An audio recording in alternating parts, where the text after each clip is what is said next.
Welcome to Fran's bedtime story. In winter, Mushroom Town was covered in snow. Fran was a winter train driver.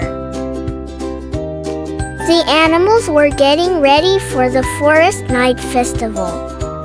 His job was to take the passengers back to Mushroom Town.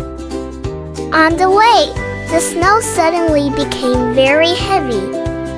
The animals sat on the train and felt very happy. A snowball suddenly rolled down and blocked the road. Fran got off the train and looked at the snowball with worry. Fran and the passengers felt worried. Fran got an idea. They could clear the snow together. Led by Fran, everyone started clearing the tracks. Some cleaned the rails. After the tracks were cleared, the train started again. When the train entered town, the city lights turned on. The animals cheered happily.